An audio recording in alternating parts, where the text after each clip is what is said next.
We're coming to you from the DraftKings.com podcasting studios. DraftKings.com, America's one-day fantasy sports site, where it's like a new season every time you play. DraftKings.com.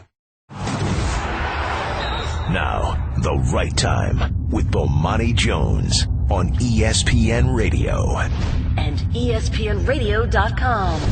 The Seahawks and Russell Wilson did all that talking back and forth, all that jibber-jabber about what was or was not going to happen. Well, Russell Wilson got his money today. Basically, what his contract was before has now turned into a 5-year contract worth $89 million, $60 million guaranteed. What's that, Shannon? $31 million up front? Just about, yes, sir. $31 million up front. I guess you could say that Russell Wilson just messed up some commas. A lot of them. Isn't that what the kids say? Isn't that what they say? You mess up some commas? I know one kid that says that, and I imagine that young man is not having a great day. Not having a great day at all. Hey, man, Sierra showed up to camp. She got Lil Future in tow. What's Lil Future's name, by the way? Do we know? His name Future? Wait, really? I hope not. You look that up? Because if his name is Future, I got a different set of questions. But yeah, I saw that today. Seahawks came to camp. His name's Russell Future. Wilson. His name is Future? Yeah. Like on his birth certificate? Yep. That's not his daddy's real name, though. That's his real name. Wait a minute now. Hold on. Look, it's one thing if you meet a woman and she has kids, and one of the kids is like named after his father, and he's Junior, right? It's another thing where I gotta call this dude by your baby daddy's fake name. Like Future's name isn't Future, is it? They didn't on his driver's license, is it? Well, I guess for Sierra now, Russell Wilson will be her future. Oh.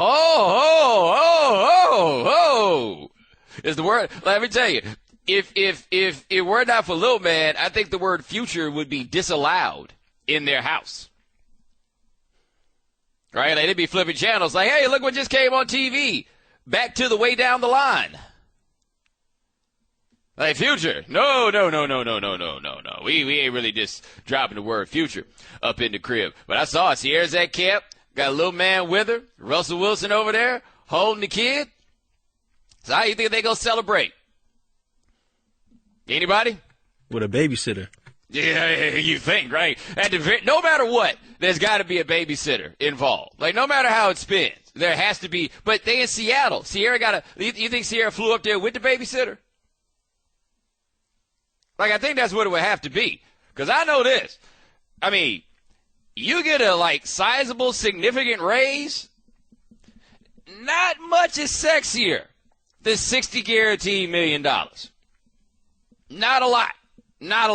Like, in my experience in this world, I have learned that nothing, and I repeat, nothing in this world turns a woman on more than an engagement ring. Like, nothing. You got an engagement ring, nothing makes a woman feel better in this world than an engagement ring, right? I've learned that. I don't know how a wedding goes because I ain't get that far. But the engagement ring part, it's a good day. Shannon, you got engaged there once before you got married? Mm-hmm. That's a good day. It was a great day. Goes over very, very well, right? But I imagine number 2 to, giving a woman an engagement ring is you yourself getting $60 million. He's got his own money. And, baby, when I tell you he's got his own money, I mean the boy has got his own money. Woo! $60 million? Dude, $60 million, the first thing I want to do if I get $60 million, the first thing I want to do is rip my clothes off. So I could not blame Sierra if that's what she wanted to do to me. How could I have a problem with that? How could I? I don't know what you do. You just got $60 million, and y'all about that promise ring life. So what are they going to do tonight? What's the plan? Where do you go? Any restaurant that you want to go to celebrate this, what's that going to make you want to do? What normally happens after you go to the restaurant that you go to after you got $60 million? I mean, I don't know about the restaurant you go to after you get $60 million, But I know the restaurants I would go to if I got a raise. And let me tell you what I'm trying to do on the way out. Like, the restaurant that we going to after Bomani Jones one day, which will probably never happen. But if ever I sign a contract that says I'm getting $60 million, I'm going to a restaurant that I ain't taking my homeboys to. We are not all getting together and ordering barbecue. We will not be going to Maggiano's. It will not be no family-style meal. It ain't going to be any of that. So they're going to be out celebrating the good life, the good times. And then they just going to go home? Like, tonight is the test. Tonight is the test of what they got going on. Like, they might have gone to the movies and seen 50 Shades of Grey or something like that, and I imagine that might have been quite difficult. That might have been tough. That might have required a level of perseverance that neither of them actually knew that they had. That might have been what it is. But $60 million, hey, look, somebody's going to have sex with me after I get $60 guaranteed million. It might not be Sierra, but somebody is. Like, I feel like after I get $60 million, a guy that loves me, a guy will tap me on the shoulder and be like, I just wanted to let you know I'm taking tonight off. I'll be back in the morning. Have everything back where I left it. Maybe I just have an optimistic, like, theological view. Maybe that's just what my outlook is on these things. Well, maybe the $60 million will help him lead her better. Yes. That is what it is. That's exactly what it is. I got a question. That actually raises a pretty good question, doesn't it? What did God tell him to do with that $60 million as it relates to Sierra? Because let me tell you something. I don't know who handles Russell Wilson's money for you right now, but the first thing you need is a financial planner. Like, did God call a financial planner and tap him on the shoulder and say, I need you to lead Russell? Like, if God cared enough about Sierra that he going to tap Russell Wilson on the shoulder and say to lead her to all that, frustration and, like, short moods and stuff like that, I feel like God need to go tap some financial planner on the shoulder and be like, can you lead Russell? But here's what's funny. Can you imagine if a financial planner called Russell Wilson and said, hey, I know you don't know me. I got your phone, I got your phone number, and I just wanted to let you know, God says he needs me to lead you in your $60 million. What do you think Russell Wilson would do? Like, what would you do? He would dismiss that guy right away. Immediately. God told me I need to take 10% out your check up front, then we work the rest out. Man, he get about the dough immediately. I say that to say that tonight, that guy told me to lead Sierra. Ooh, boy, he gonna lead it into something worth $60 million. Bomani. You may have seen the story. Sheldon Richardson driving his Bentley Silver Spur got caught going upwards of 140 miles an hour in his Bentley Silver Spur, tried to get away from the police. It did not work. He tried to duck into a driveway to hide from them and apparently left his foot on the gas. And the cops rolled up on him, and he had other people in the car. There was a 12-year-old in the car and the smell of, marijuana. It was a lot going on. Well, Sheldon Richardson, he came to camp. And here's Sheldon Richardson. Keep in mind, by the way, that Sheldon Richardson was at camp yesterday? Saying that he wasn't going to be in the news again because he isn't a dope fiend and all of this. And then we find out about this arrest that happened 2 weeks ago. And now Sheldon Richardson explaining himself. That was just one bad night. After my suspension, that was just one bad night. I thought it would be fun to, show my family members something. Never rode in a car like that before, and I promise you, you won't hear my name again. Now, one thing, I'm not saying I want to give him credit for this, per se.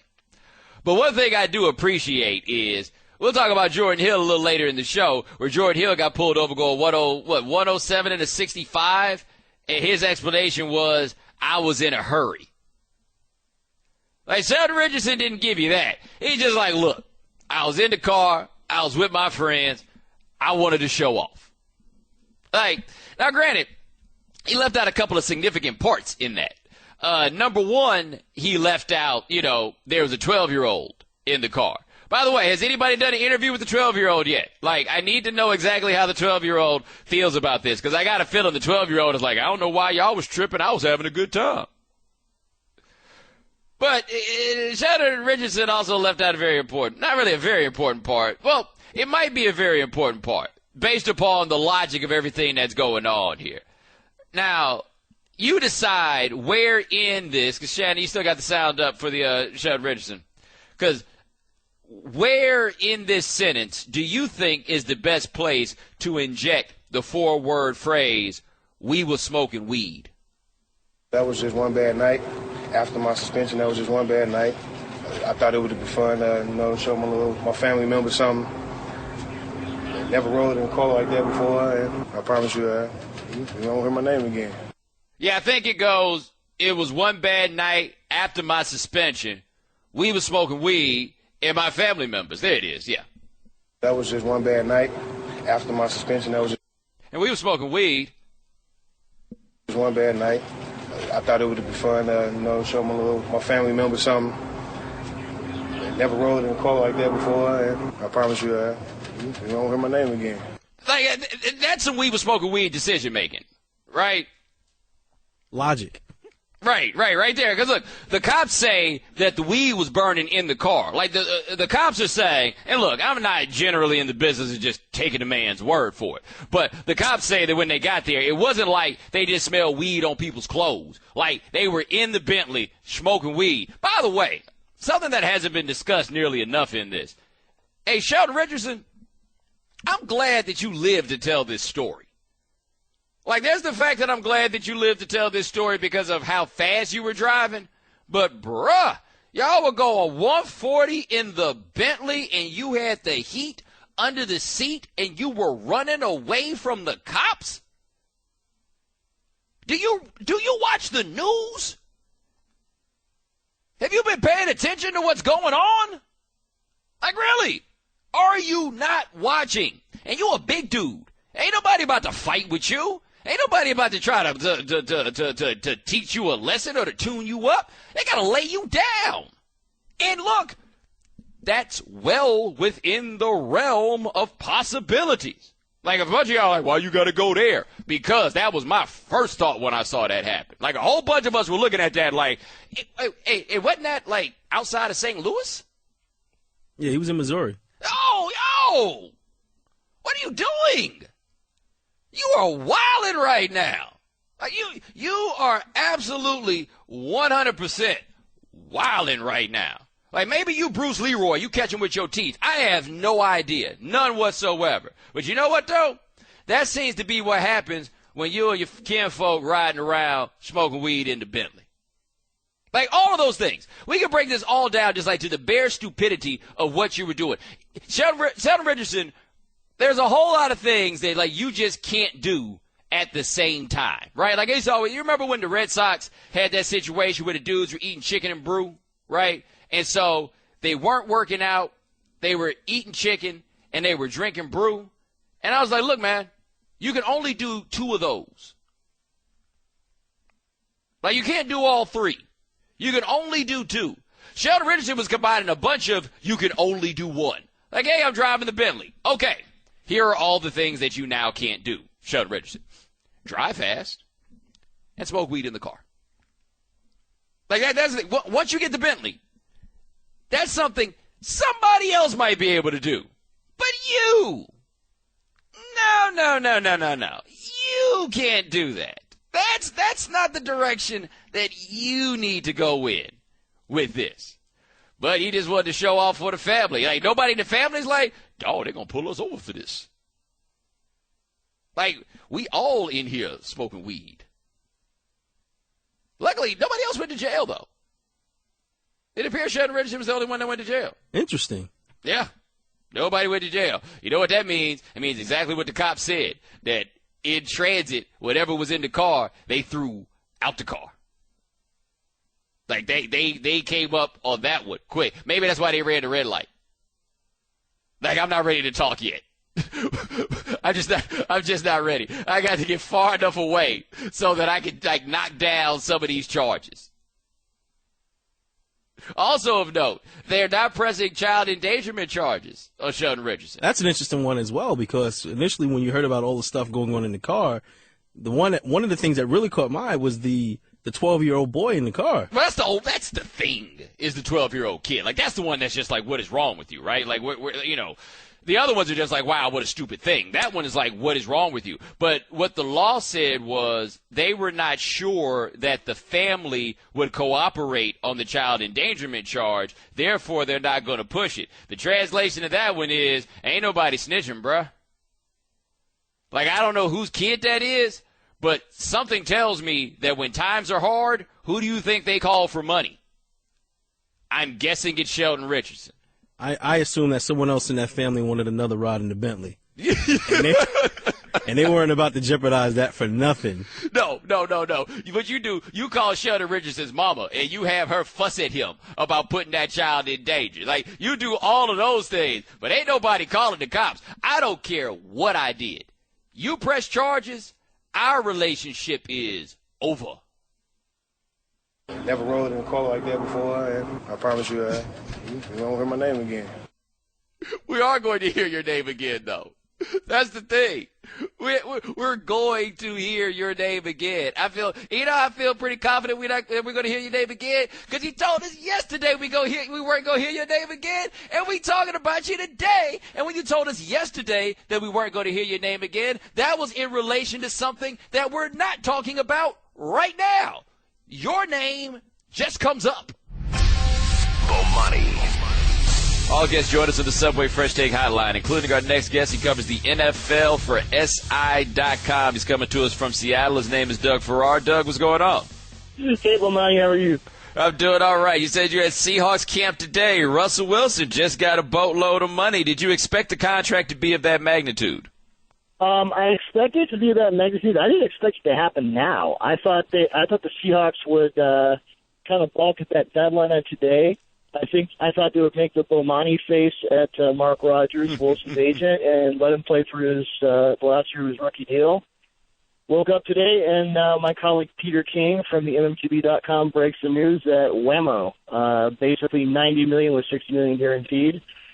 Here's what I think happened. I think that Wilson and Mark Rogers' agent came down on the money per year they wanted, because they wanted about $25 million. They get, 21 to 23, depending on the year. But they got, this is 68% guaranteed.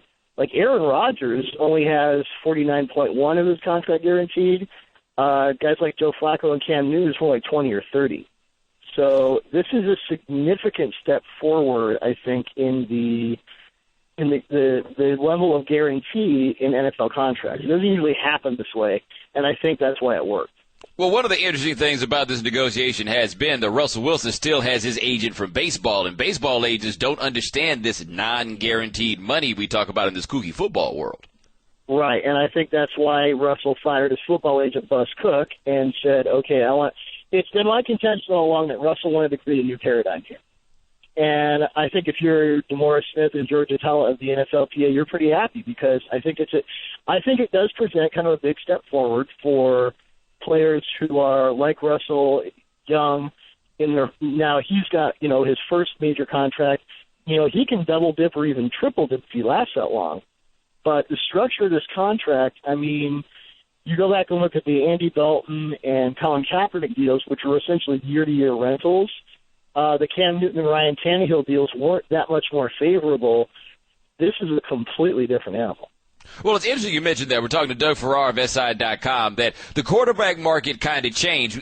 Basically, there are not enough good quarterbacks basically to fill out the league. So if you got one, you got to hold on to him. And we see teams like the Lions giving Matt Stafford all that money when it's questionable whether he's done anything yet in this league to justify all that money. So the change in things has been, well, some guys' money gets to be guaranteed, some guys hasn't. So do you feel like I do that down the line? It's always been a bit of a metric, but that's going to be the way we separate these quarterback contracts now, by truly how much guaranteed money there is.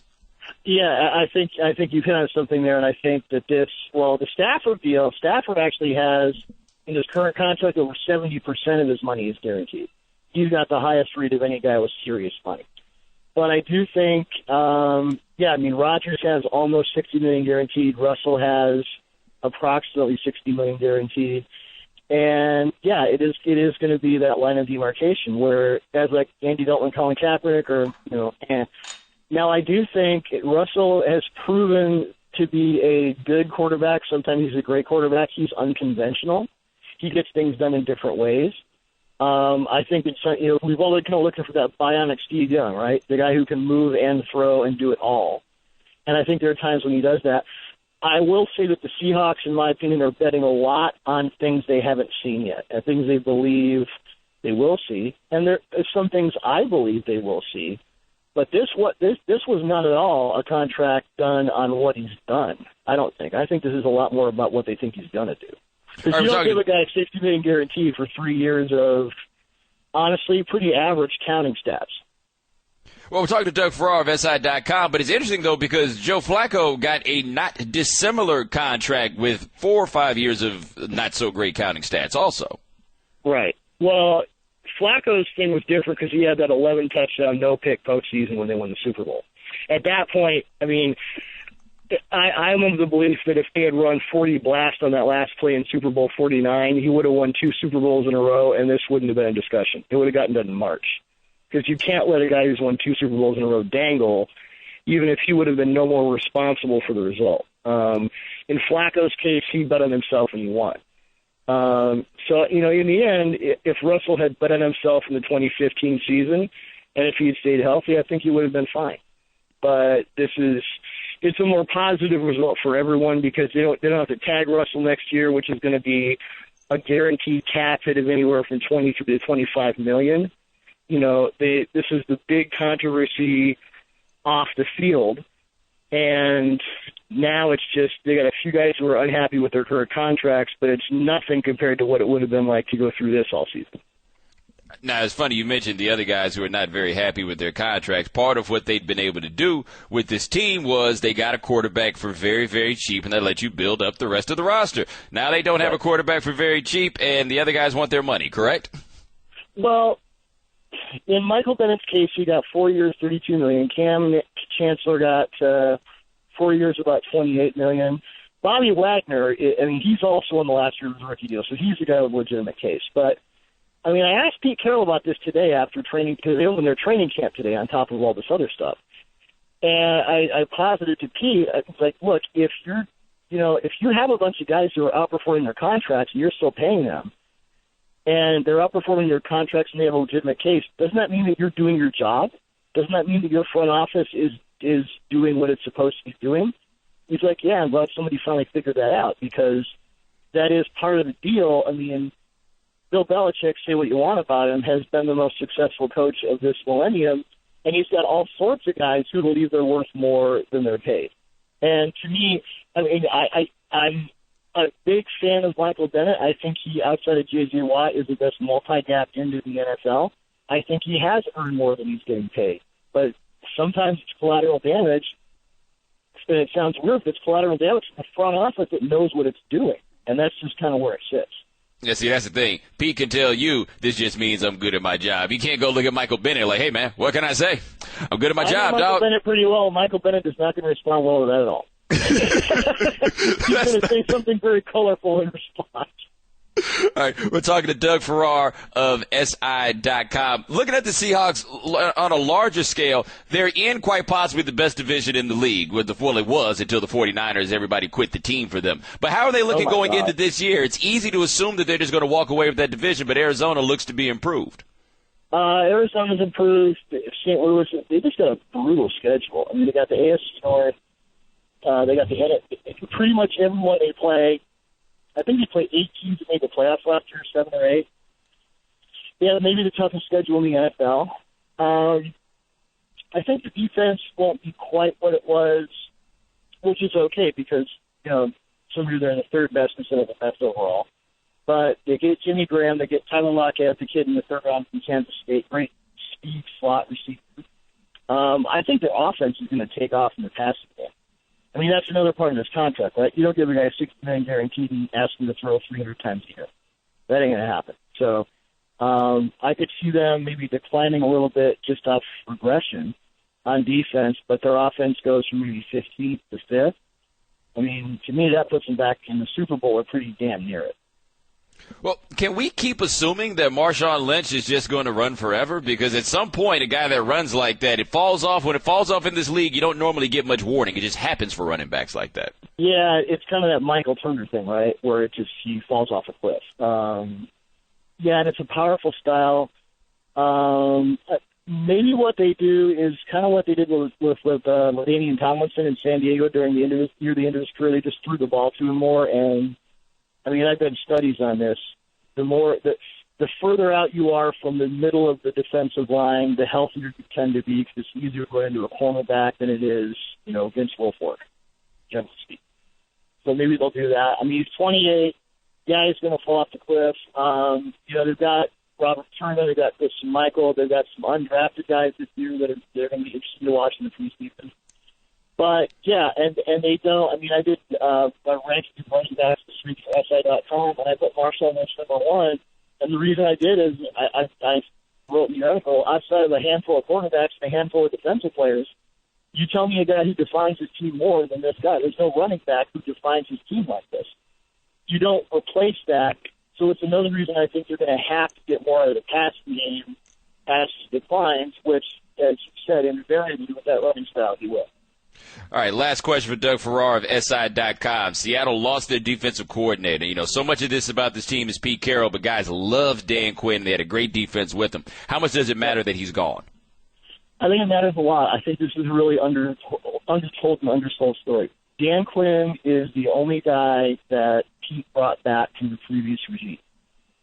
He talked to Monty Kiffin, who he's known forever, and Monty said, "You bring Dan Quinn back." He talked to a lot of people who knew Dan.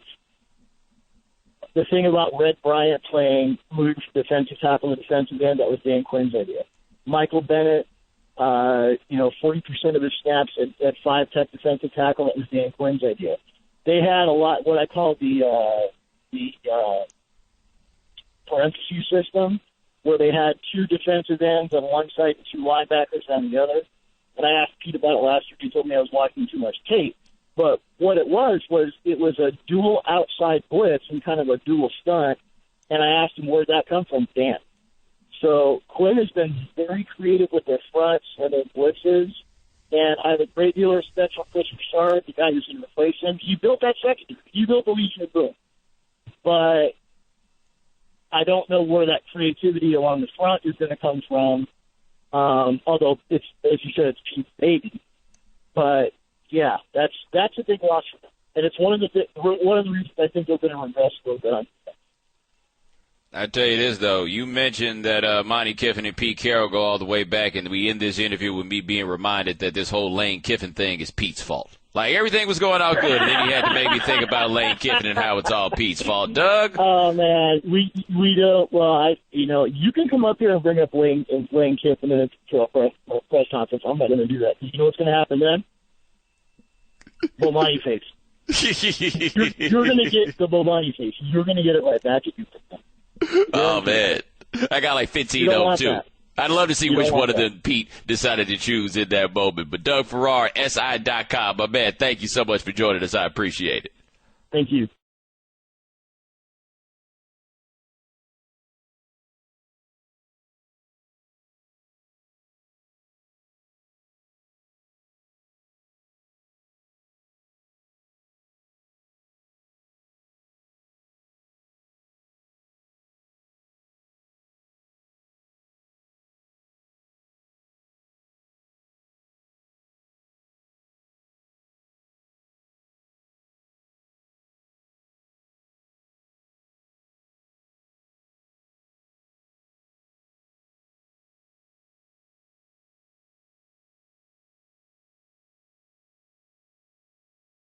Geico presents Strange Savings Stories.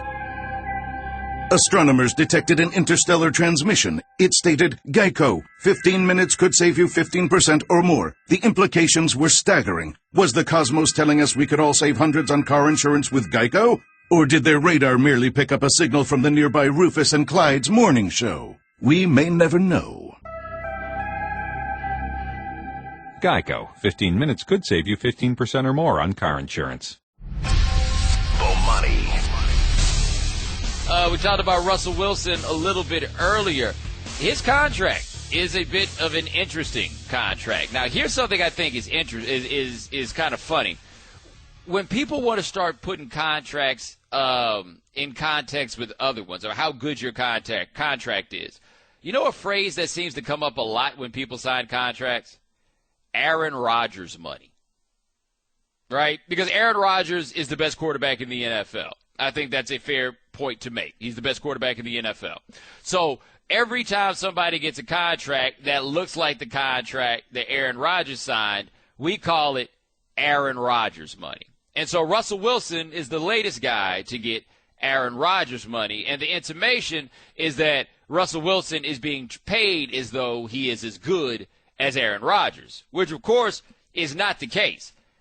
Aaron Rodgers is about to get paid. Like, that's what the lesson from this is. We saw Cam Newton break the bank. We saw Russell Wilson break the bank. Now, as far as quarterbacks in the league go, where is Cam Newton? Is he top 10? Because I think that's probably a little bit of a stretch. Right? Fringy top 10, yeah. He's top half. You know, and quarterback is a thing where these guys get better year after year after year. So what Cam Newton's going to be in 5 years, like this guy, what's his name? Andy Benoit, I think, of mmqb.com, wrote a column about Cam Newton, how Cam Newton needed to be more like Drew Brees in year 3, and basically was just picking out everything bad Cam Newton did. It was like, look how great Drew Brees is. You know how bad Drew Brees was in his 3rd year? In his 4th year, Drew Brees won Comeback Player of the Year. He wasn't even hurt in his 3rd year. Right? Remember, they drafted his replacement and then replaced him. But anyway, the market is changing. The market is going to shift. Aaron Rodgers, when his next deal comes up, is going to be something that we can't believe. God knows what Andrew Luck is going to get when his contract ultimately comes up. Because if we say, let's say Cam Newton is maybe top 12, top 13. Cam Newton just signed a deal with $41 million guaranteed. That really his guaranteed numbers aren't terribly different than what Russell Wilson's are, right? What in the world is Andrew Luck going to get when it's time for him to get his contract? And the bigger question about when Andrew Luck gets his contract is a similar question to what happens with Russell Wilson. See, this is the conundrum of trying to put together a team in the NFL. You have to have a quarterback to win in the NFL. If you have a quarterback, you cannot let him go because quarterbacks are so hard to get. So you wind up having to pay a quarterback a whole lot of money. Paying a quarterback a whole lot of money isn't really a problem until it's time for you to try to build a team around him. And if your quarterback is taking up something like 15 to 20% of the salary cap, how do you build the team that's around? So part of why Seattle was able to do the things they did and part of why they were so good is they had Russell Wilson on a cheap contract. But part of what I think is lost about what Seattle did, they didn't just have Russell Wilson on a cheap contract. They had the whole damn team, basically, on a cheap contract. Richard Sherman was on a cheap contract. Cam Chancellor, before he re-upped, he was on a cheap contract. Earl Thomas was a first-round pick, but early into the deal, he was basically on a cheap contract. They had a team full of guys that were on cheap contracts. What I worry about for Andrew Luck is if Andrew Luck is going to wind up spending his career in a situation that's not terribly dissimilar to Cam Newton's, where at least with Andrew Luck, they got weapons around him, right? Like they put players around him. They went and they drafted those tight ends. They drafted Allen. They drafted Fleener. They got T.Y. Hilton. They put people around Andrew Luck. There's still questions to be asked about the line, though it has improved since he got there. But they put people around Andrew Luck. But once Andrew Luck starts making all that money, how are you going to build around him? The genius of Belichick, one, they managed to get Tom Brady on relatively affordable deals, but he's always been able to figure out how to do the building around them on the cheap. The Panthers, Shannon, you talk more about the Panthers than I do, being there in Raleigh, which is not Charlotte, by the way, because people make that mistake. But being down there in Raleigh, like, what's that team around him? And that was some of the thought going into giving Cam the big contract was now this is going to kind of hurt you when trying to add weapons because before we talked about Cam, he doesn't have the weapons. He doesn't have this guy. The running backs are always hurt. He doesn't have the wide receivers. He let Steve Smith go. Now with Cam's contract, now you're going to have those similar arguments with people saying, well, now you can't build a team around Cam because Cam takes all the money, and now you got Luke Kuechly's contract that's going to be coming out there too. But see, here's the thing, though. When Luke Kuechly gets his contract, is anybody going to blame him for them not being able to put help around him on defense? Of course not. Right? Like, that's the thing.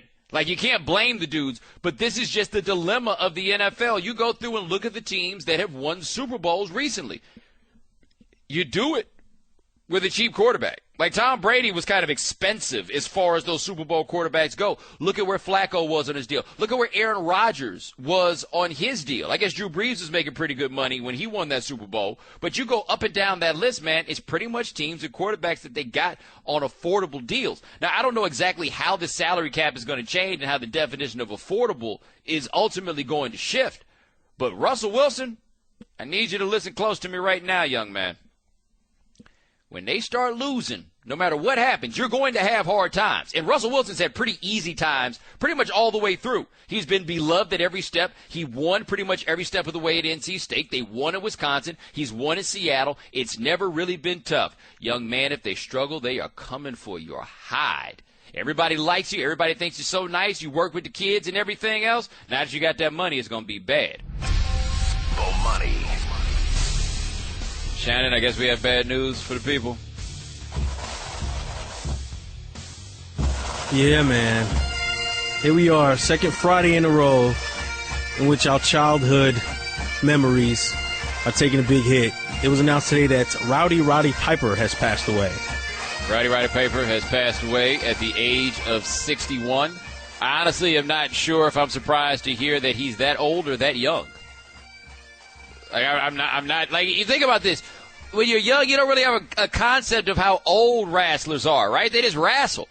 Like, I remember when my mom used to see Dusty Rhodes out there wrestling. We lost Dusty Rhodes recently, right? Yep. By the way, these things come in threes. We lost Dusty Rhodes, and we lost Roddy Piper. I mean, if you are anywhere near, anywhere close to one of our favorite wrestlers, please go take them to the doctor.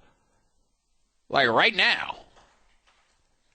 But no, Piper's interesting because Piper was just funny. Like the entire existence of Roddy Piper is funny. I have no thoughts of Roddy Piper as a wrestler. Like if any, what were his moves? I can't tell you. He just wore a t-shirt and a kilt. That's what I got. It's funny because his whole gimmick was just being Roddy Piper. That's it. By the way, he's from Saskatoon in Canada. And somehow pretended that he was from Scotland. And it's funny looking back on it. Did he even try to do a Scottish accent? Or was he just doing a Canadian accent and I was from Texas and it was all the same to me? Basically. That's all it was. Because I thought about it. I read something today that said he's from Saskatoon. And I was thinking back on him. I was like, wow, he really does sound like he's from Canada. I had no concept of this when I was a child. None whatsoever. But what was Roddy Piper here for?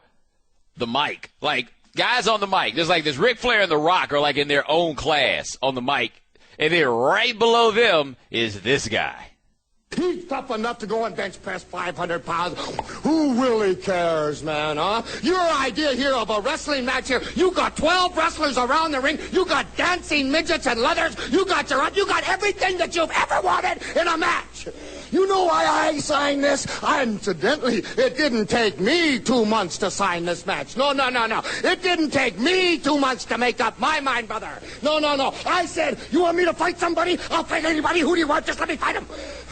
Orndorff says, well, I'm going to take my time. Going to take me about 2 months, and I'm going to go right now and go to the bathroom and think about it. And now I'm back. Right there. It's your idea of Orndorff's father. You see, that's going to happen after you fight me. Going to be nothing left of you except for old balls. Paul Orndorff, Mr. Wonderful. Like, that's funny for no reason. It's simply funny for the sake that it's funny. He's just rolling. It sounded very much so, by the way, like he's from Saskatoon and not from Scotland. That was 30 years ago. 30 years ago. He was so dope with that. I will say this. I remember this now. 24 years ago. Did you know that Roddy Piper got he had to testify in a steroid trial? Like, it is kind of funny that, like, the notion of Hulkamania died for people last week when he got caught, on the tape talking crazy. But Mr. Training Prayers and Vitamins in 1991 had testified at trial of a steroid dealer. Like, Hulkamania somehow survived that, by the way. Like, that's a direct affront to the training, the prayers, and the vitamins. IcoPro. Yeah, like, number 4 is really important there, Hulk.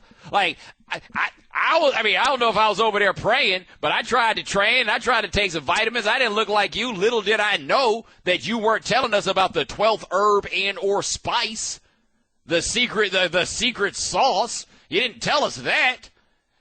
Anyway, Roddy Piper had to testify at that trial. And I'm not saying that to besmirch the memory of Roddy Piper, because clearly people don't care about whether or not their wrestlers use steroids. I'm just trying to figure out, like, what was he doing with the steroids? Like, I think some of you right now, this is probably the first time that you're thinking, like, wow, Roddy Piper got busted on the steroids. What? I have no idea. Was he seasoning his food with them? Like, what was he doing with the steroids? Because I have no indication that he was using the steroids and then going to do anything silly like lift weights. Or a sit-up or two. Nothing. Yeah. Roddy Piper was out there wrestling with zero muscular definition. Like, think about Hulk Hogan in the 80s. Like, his physique was a big part of being Hulk Hogan. But Hulk Hogan's physique, like, it wasn't like that. You know what I mean? He was a big dude, but it wasn't like that. Them cats in the 80s, like, if you had any musculature about you whatsoever, they were talking about you as, like, being a physical specimen. Even Roddy Piper was using steroids? Even him? I just can't imagine. Like, I'm scared of needles. So the idea of taking a shot and then not going to lift weights is kind of crazy to me. And I'm sure that Roddy Piper was lifting some weights, right? It seemed counterproductive. Yeah, he's got, you know what he feels like? He's kind of like the Bartolo Colon of steroids, where his defense for not using steroids is look at me. And then you find out he's using steroids, and then you look at him. And now you need an explanation. Like, your lie is better than the truth that is subsequently been provided. Much better. All right, 888-729-3776 is the telephone number. By the way, shout out to all you wrestling fans. And the reason I say shout out to all you wrestling fans is that I fully understand the confusion that must be your life. And what's that confusion? That confusion is you just found out that Hulkamania, bit of a racist. By the way, The Rock threw on his cape for Hulkamania. And I'm not judging him per se because he knows Hulk, and I don't, right? Like, there's a whole lot of white people that I know who get caught in situations like that. I don't know if I'm going to put my cape on for him in front of the world necessarily. But, personal relationships affect the way that you view people. Like I always said, when Joe Paterno got in trouble and, like, Franco Harris was, defending him and his son was defending him, I'm like, it's easy for me to kill Joe Paterno because I don't know that dude. Like, they got everything else they got to make peace with and everything else, right? But we killed Hulk Hogan for the racism, and he's kind of dead to a lot of people. If there's one thing I remember about Roddy Piper, it's him painting himself half black and doing all that, the Bad News Brown stuff, right? So, as we slam Hulk Hogan, we mourn Roddy Piper. That's life as a wrestling fan, right there. Right there. Roddy Piper paints himself half black. We mourn. Hulk Hogan, we just kind of killed him. It's weird when you have to separate the person from the character, because that's really hard to do. That's really hard to do for a wrestling fan. Well, even weirder is the fact that we think we know these characters. Like, the idea of being disappointed by a wrestler coming up short. Like, that's next level stuff there. You know what it reminds me of? How disappointed people were when Hugh Grant got caught in the back seat with Divine Brown. Like, we know that basically ended his career. Like, it didn't end all at once, but that basically ended his career. We don't even know that dude. We don't know him at all. But, man, we get caught up in those characters. Bomani. Let's talk to Paul in Wisconsin. Paul, thanks for calling the right time. Hey, it's great to be here. First time caller. Love the show, man. Thank you. Hey, I just wanted to give a shout out to Hot Rod, Mr. Piper. I'm a 80s child, and I gotta say, one of my fondest memories is watching wrestling, as you call it, with my grandma, and Piper was her favorite wrestler. Really? And it's a sad day to see him. Oh, yeah. Sad day to see him go, but I have good memories of watching Roddy Piper, man. Hey, man, well, I tell you, I appreciate the call. There are a lot of people who feel the same way that you do. And I just want to send this out here right now. I mean, I know a lot of y'all are going to think I'm a jerk for this, but a lot of people I've found in recent times have talked about how they used to watch wrestling with their grandmothers. And I don't know if you knew this, but your grandmama wasn't watching that wrestling for the storylines or the athleticism. You know what I mean? You was sitting there right there next to your grandmama, watching those dudes run around in their draws, all muscular, all greasy, all oily, glistening, all masculine. No. When she was watching Rick Rude, she was like, yeah, that's right. You tell all those Indiana idiots to sit down. There's a real man in the ring.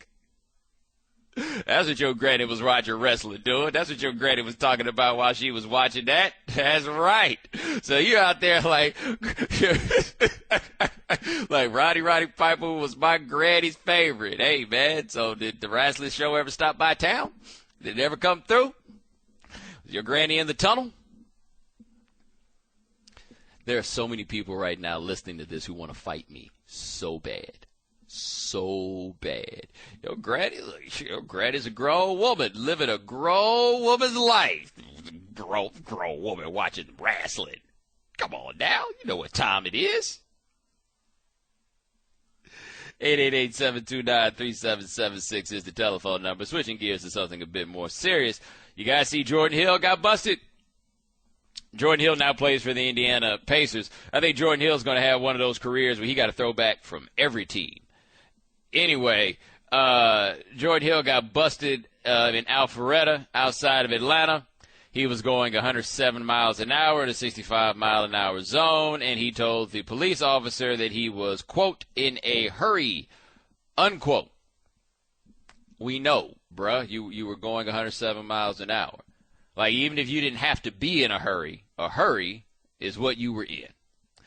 Look, man, I am not the moral hand-wringer. That's just not really what I do. I recognize some people make mistakes. I recognize that some people have bad judgment. Some people are just naturally irresponsible. Like, all of those things. But I'm just not really in the business of moral hand-wringing on people because I just don't feel comfortable being in that position. But a position I do feel comfortable being in is one who's looked at the news this week and looks around and says, dog, could y'all please stop driving so fast? Like, could you please? Like, I mean, Shannon, what you got on that? The only thing I have is that these guys buy these fast cars to go fast. That's all I got. That's actually an interesting thing because I got thought about buying a fast car, but I live on Miami Beach. The speed limit on Miami Beach is 35 miles an hour at most everywhere I go. Now, it's funny because there's plenty of Lambos and plenty of Porsches and everything else, but, like, there's nowhere for me to get a car up to speed. And then if I did get a car up to speed, popo. Like, I'm not paying that premium. Right. Right? That's not the life I'm about. I'm not doing that. But where I get lost in this is just a thought, all right? And I tell you that I don't do the moral hand-wringing. So you can morally hand-wring as you wish, but I'm not necessarily making a comparison here about morality on what's coming up, but just something for you to think about. So Sheldon Richardson got busted going at 143 or whatever it was, right? Mike Scott was in the car, Mike Scott of the Atlanta Hawks, where they got busted going with almost 100 miles an hour with 10 grams of Molly in the car, which its own discussion. And then we got this with Jordan Hill going 107 and a 65. Now, what's interesting about this is that none of these guys are drunk. Like, none of these are DUIs. These are just people driving really, really fast. But can you imagine what the response would be if there were 3 professional athletes who caught DUIs in 1 week? It would be an epidemic. It would be an epidemic. Like, everything would be changing. Everybody would be, like, flipping up their rules and everything else if 3 guys got DUIs in 1 week. somehow people don't care nearly as much because they did something stupid when they were sober. Like, I think it's actually to a degree a bit more worrisome when somebody does something really stupid when they're sober, because then they have no excuse. Of sound mind, right. Yeah, there's no excuse there. But the way that we evaluate the things that people do in cars, and like when we decide we want to get all moral about it, is fascinating to me. So like with alcohol, I think people in our American society are generally conflicted about alcohol stuff because they really like doing it, but they also kind of think it's wrong. Like, there's some level of, like, guilt that goes along with people drinking. They can go out and throw Bible verses out at you where it says, well, the Bible says it's okay to drink, just not to drink in excess or something like that. And, like, all those things come up. But people have this thing about alcohol where they can never figure out exactly how they feel about it. Like, not to the point where they're going to stop drinking because life is hard. But they can never quite figure out how they feel about it. I'm just trying to figure out if you are the type that is a moral hand-wringer about people driving while intoxicated, and the argument is obvious about why driving while intoxicated is a problem. It is unsafe for you, and it is unsafe for the other people who are on the road. Like, you are taking your recklessness and you are then imposing it onto something that is a public good. Like, a road is a public good. It belongs to no one. It is there for everybody, and you can't infringe upon people's right to drive on that road by driving on it when you're intoxicated because it's unsafe. But going 107 miles an hour in a 65-mile-an-hour zone is pretty damn unsafe. Going 143 miles an hour on the freeway is pretty damn unsafe. It's unsafe. So I'm always just kind of curious as to why it is that these sorts of things don't quite get the same reaction as the guys driving drunk. Like Sheldon Richardson, it was like he was playing bingo. Like he was playing like traffic violation bingo. Like, okay, traffic violation, check. Pistol, check. Kid in the car, check. Marijuana, check. You get the center square already. Game over. Like, I get why that one jumped out at people, and that's why that's something that people then are going to talk about. But I don't really see a fundamental difference if you're getting caught up in the morality of these things between driving 100 miles an hour sober and driving 5 miles over the speed limit drunk and weaving in and out of lanes. I know this may seem like a silly question, but is there anything, because we've had the situation happen with NBA players and now NFL players as well, is there anything that these leagues or these teams or these organizations can do or say to their players to try to make sure that things like this don't happen again? Well, it's worth noting the NBA suspended Jason Richardson for 2 games when he got popped going 90 miles an hour in a 40 with a kid small enough to be in a car seat in the back. Like, it's not even a matter that the leagues don't care about this. Because like I said, that Jason Richardson thing could have skated. I think there are a lot of people who hear me talking about that thing with Jason Richardson right now and have no idea what I'm talking about. Like, I think if they had wanted to, they could have let that one skate and they didn't have to do anything about it. Like, there was no punishment that was then necessary to come down in order to appease the public. People just don't care about what you do in a car unless you're drunk.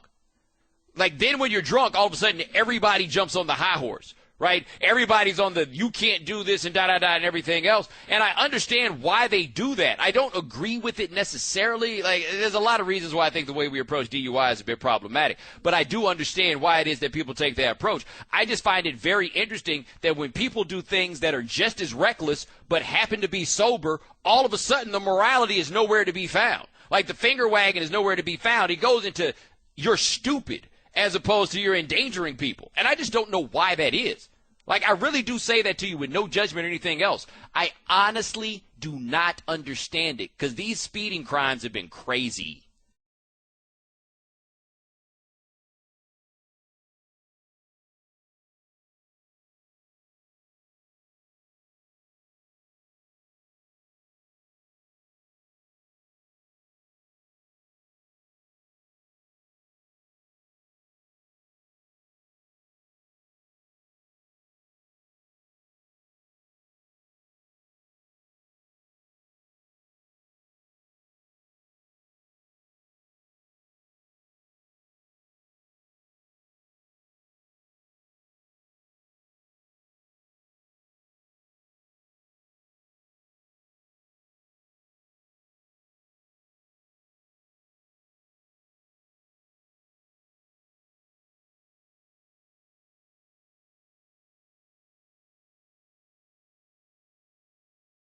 And now, for Geico's edition of Stuff Found in Your Car, we go inside your side door pocket.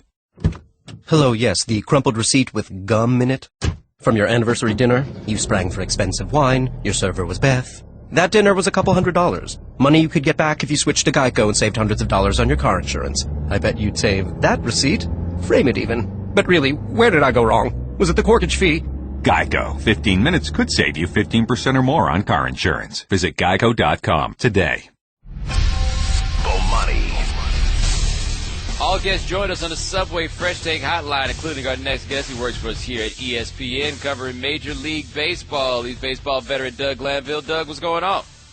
Hey, Bomani. It's funny. I don't know if we've really linked up. So this is an honor and should be a lot of fun. Get into some baseball. Oh, no, glad to have you on. And you're good with my man Adam Gold in Raleigh, which is always a positive in my book. If we talk about baseball, this has been a hell of a trade deadline here. Who do you think in the American League did the most for themselves?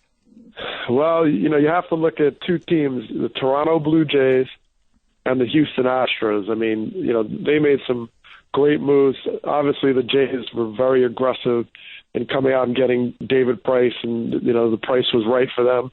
And they, certainly added a legendary player in Troy Tulowitzki. So they're all in, and I like their moves. The question for me is, they're going to have to get that rotation solid, and Price is going to bolster it. But there's no doubt there's some good pitching in that league. And then on the Houston Astros side, they're a team that's accelerated their maturation. They're looking at a young team that's performing well, and now they're like, hey, we can get other players. So Carlos Gomez. They get Kazmir, and they're just perfect fits for that team. That's the key. It doesn't necessarily have to be a blockbuster player, just a really strong player that fits into their system. So, those teams, I think, really separated themselves in the trade. All right, well, you talked about Gomez, and my immediate thought about Gomez going to Houston is that's one of the best center fielders in baseball in that bizarre, huge center field that they have in Houston. How important is it to have a really strong center fielder in a park with those kinds of dimensions? Well, very important. I mean, you recognize it's 436 to center field. I mean, it's like in another county basically, and the crazy hill that they're getting rid of finally. And the center field they have now, Marisnik, he's solid, man. He's really done a nice job actually defensively. It's just his bat has slowed him down, and as a result, they're kind of looking to more of an offensive firepower. So, that's where Gomez sort of came into the play. But earlier in the season, he was hitting well. But now, the last couple months, he struggled. And with Springer down, they wanted to get someone experienced who's a real, true catalyst. I mean, Gomez, love him or hate him, he's going to be out there, emotional, passionate, playing hard, running through walls, running through stop signs sometimes. And I think that's the type of energy with an experienced player that the Astros can really use. All right, talking about Doug Glanville and talking about the American League, you mentioned those two teams. You mentioned the Astros and you mentioned the Royals. The Blue Jays, though, the Blue Jays got bats. The Blue Jays getting bats and them getting David Price. What was more important for them, though, getting Tulowitzki or getting Price? Price, no question. I mean, look, they needed some arms, and Burley obviously still pitching well, but it's been suspect or a little inconsistent beyond that. And Price is so stable. Every year, just year in, year out, a bona fide ace. So that gives them a lot of depth there. And, Tulo is, he's a great player, but they have tons of bats to that lineup. I mean, Donaldson and Batista and all these guys, and then Encarnacion. And, I mean, they probably brought Jesse Barfield back and George Bell for all I know. These guys can flat out hit. So there's no issue on that side. So I think the main thing is, recognizing that the arms is really where they needed to get it, and they did. And they also acquired a low for the bullpen. So they've done a nice job. They made some good moves. Dude, I'm totally here for bringing George Bell and Jesse Barfield back when Toronto had the activator all-stars, because no team has ever had more activator than the light blue jersey Toronto Blue Jays. Tony Fernandez, we got to put him on that list. I know. You used to run around second base trying to get the third and slip at shortstop. I mean, these guys were serious on the activator. Yeah, I always imagined that Devon White would look at all those guys and just be like, anybody got a brush? No, never mind. I brought my own. We're talking to Doug Glanville. Looking over at the National League, there was a lot of talk about the potential for the Dodgers to maybe get Cole Hamels to add him to having Zach Greinke and Clayton Kershaw. They got two pitchers. They aren't nearly as good, but they do now finally have a third starter. How important is that? Yeah, they're strong. I mean, look, you have this 1-2 punch is ridiculous. I mean, Kershaw and Greinke, they're approaching legendary status right now and how well they've pitched. Now, I know Kershaw has been bumped a couple days, but they're set there now. Anderson actually pitched well, Latos, so they have had some support, beyond Kershaw and Greinke, but they also have a pretty good bullpen. So there's not a lot of concerns there. I think it's just them having to gel and get hot at the right time. The Giants are right there with them. So this is one of those years where, even year, odd year, the Giants look like they're good. And for once in a while now, they're going to have a real race to the end, and these two teams are playing pretty good. All right, talking to Doug Glanville, I'm just looking at the news now. Can you appreciate the irony of the Royals getting Johnny Cueto, finally getting a number one arm, and in his first start, the bullpen blows his win? Well, that is ironic, actually. And the thing is, I love the Cueto move because the Royals have made it all year without really like an ace, a real ace guy. They were like, well, Ventura started opening day, and the guy ended up in AAA for a period. So they rely on this bullpen and all the other weapons they have offensively and defensively. So they got an ace, and that's like the over-the-top move they needed because we saw last year, how did they lose? Well, Madison Bumgarner, one guy for the Giants, was a true ace. He came back in Game 7 and won. So they accomplished it. Unfortunately for them, the bullpen didn't hold it together, but that's not going to happen very often. So I don't think they have a lot to worry about. All right, we're talking to Doug Glanville. And looking at the National League, we talked about all these teams that have made moves at the trade deadline. The Cardinals, however, just seem to be so much better than everybody else, at least right now. How do you feel about their chances after everyone else has made their moves? It's still excellent. They're a phenomenal team, and the key word is team. They lose players, guys just fill in. It's not they don't have excuses. Every team can always say, hey, we had injuries. Well, guess what? So did the Cardinals. So does everybody. And every year they seem to find somebody to step up and pick up the slack. Wainwright goes down and Waka becomes the guy, or Martinez, or and you can go back in time, Kyle Loesch and Westbrook, and they just get guys out of thin air, Jason Markey, and even on the offensive side, Holiday's gone down, other guys pick it up. Hayward got hot. So I'm not really concerned because they just work as almost like a single organism, right? They just kind of lose a piece, they just kind of fill in. And they quietly acquired some nice pitchers to bolster their bullpen. I think they did a good job, and they're going to be right there through the end.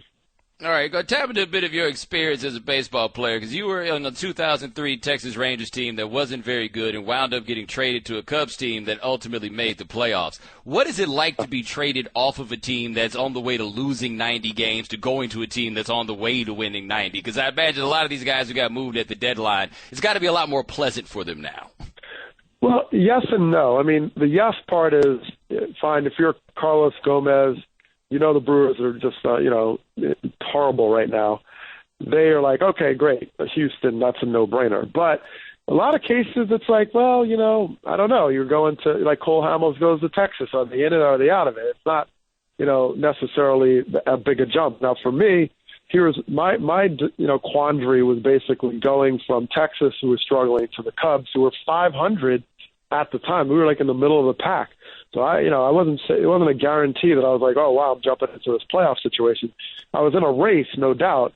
But the other thing is I was a starter in Texas, playing every day, had one of the best months of my career in July, and then I go to be a role player with Kenny Lofton platoon. And so that's the tough thing. Individually, sometimes your role gets worse, and that's the trade-off of, well, I might make the postseason. But when you're still got 60 games left, you don't know. So it can hurt your career sometimes on a personal level because you end up having a reduced role, a very specific role with a new team. And, that may not be the best thing for you, personally in terms of your career trajectory. All right, Doug Glanville, ESPN. Check him out on our Major League Baseball coverage. My man, thank you so much. I appreciate you joining us. All right, appreciate you having me on. Bomani.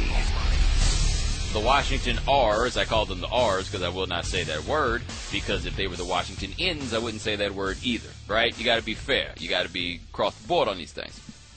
So the Washington R's picked up Junior Gillette. 1-year contract, veterans minimum, non-guaranteed. Now, the argument is being made that it's a risk-free contract, right?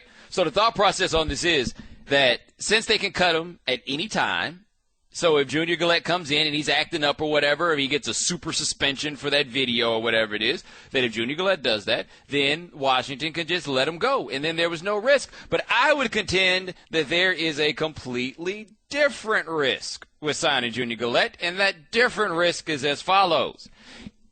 What if he's good? Right? Everybody in New Orleans seems to be saying that it was all fun and games with Junior Gillette until he got that paper. And then once he got that paper, he started acting up, and then everything went downhill. So if you believe that to be true, then Junior Gillette has demonstrated that he's able to act right until he doesn't have to act right anymore. You know who that reminds me of, by the way? Albert Haynesworth. Where there were all those questions about Albert Haynesworth at every turn. And then Haynesworth had that contract year, and he balled. And then they franchised Albert Haynesworth, which meant he had another franchise year, and then he balled. Albert Haynesworth, what, 330 pounds? And they were putting him at defensive end on third downs for the pass rush. Like, it was just incredible. And then he got that money, and then it all went downhill. And who gave him that money? The Washington R's. Now, the risk I'm talking about here that I think is not being considered, you get a year of Junior Gillette, and he's good, and you're happy with him. He improves your anemic pass rush. Who knows? The way the NFL goes, it might help you get to the playoffs, right? You never know. Then what do? You give Junior Gillette money, because you'll wind up having to give Junior Gillette money. And you'll have to give Junior Gillette money because once he proves himself for that 1 year, and then he's a free agent, pass rushers are such a rare commodity. Pass rushers are the rarest commodity that actually come up on the open market. Like, how many great quarterbacks or quarterbacks worth having without a special circumstance like Peyton Manning's? How many of them turn up on the open market? Like Drew Brees turned up on the open market, but even that was a bit of a special circumstance because he got really good in year 4, and nobody saw that coming. And then the shoulder got hurt, right? But even still, they had Phillip Rivers. Like, Drew Brees was going to be out of there no matter what. But quarterbacks don't get out there. Pass rushers do get out there. And not only are pass rushers rare, but you can't have enough of them.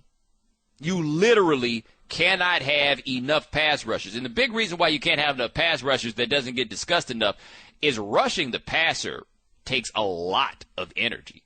Like when people hammered Clowney, Jadeveon Clowney for quote-unquote taking plays off when he was in college, I think it was Bill Polian who said, look, every pass rusher takes plays off. A lot of players, by the way, will tell you when nobody's listening, everybody takes plays off. You just only care about it from some people. But everybody takes plays off. Man, that job is hard. They can't do that all the time. No, man. Like, if you want me to play well, you're going to have to understand that on this play, I'm not, like, going to do anything. Like, that's just what it's going to be. But with pass rushers, it's work. And so you can never have too many of them because you want to have them out there just going hard every time. So if a good pass rusher comes out there, it barely matters how many pass rushers you got. There's going to be a line of people out there trying to get them. Shannon, you're a Giants fan. Jerry Reese is all about that. Never have too many pass rushers, especially because you never know when one of them going to blow his finger off. Wow. Am I lying? Am I wrong? Thanks a lot, Bo. I was feeling good about myself tonight, too. I mean, bet you're feeling better than Jason Pierre-Paul. You seen that picture of him? That's what I was going to mention. Seen a picture. That doesn't look good. It looked like he walking around. I mean, actually, we don't know what it looks like. Right. It just looked like he got his hand, like he's carrying a club. Like, that's the only thing that we know. Like, we have no idea, what it is.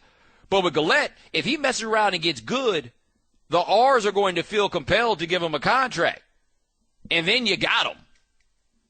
Good luck with that one. Like, I don't think it's that simple. I, however, am very glad that the Washington R's have signed Junior Gillette. Why? Because I want to find out more information about what's going on behind the scenes over there.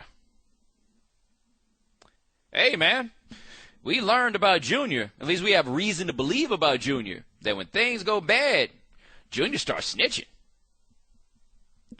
Junior started running his mouth. I know who's sleeping with who on the Saints. I know who's showing up drunk.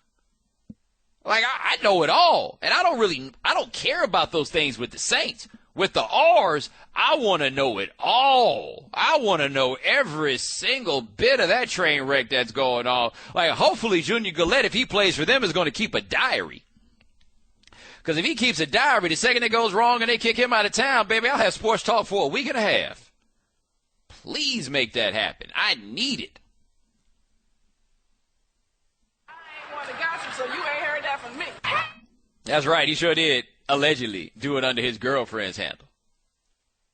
Allegedly. That's what Junior Gillette did. That's how he was playing it. Now, go to this team. By the way, Jay Gruden says that Robert Griffin has finally figured out how much work he had to put in. That's a shot. I'll tell you, though, I don't think that's quite the shot that people will make it out to be. Like, I'm inclined to believe that there's something to this. So, like, I can tell you a story from my life. Like, I'm not a professional athlete or anything like that. But I'm like the smart kid that did well in school forever and then went to grad school in the PhD program and ultimately flunked out. And the thing that I learned when I was there, I had no idea how hard everybody else had been working all the time because I didn't have to. Right? Like, I could always just show up, look at the stuff a little bit, whatever, go in and do it. And then I got there, and I was surrounded by something that I had no idea existed, which was really smart people who also worked really hard. Because I found that to be that didn't make any sense to me. Like, why are you over here working as hard as the people who ain't that smart? That's why they working hard, because they ain't that smart. Right? So I could see how Griffin, like, at this point, could look around and realize, I thought I was working hard. But it wasn't the hard work required for this level. Like, I'm not saying that's necessarily true, but I can see how that could happen and how saying that is not necessarily a shot at Robert Griffin. The Right Time with Bomani Jones. Weeknights from 9 to 11 Eastern or on demand at ESPNradio.com.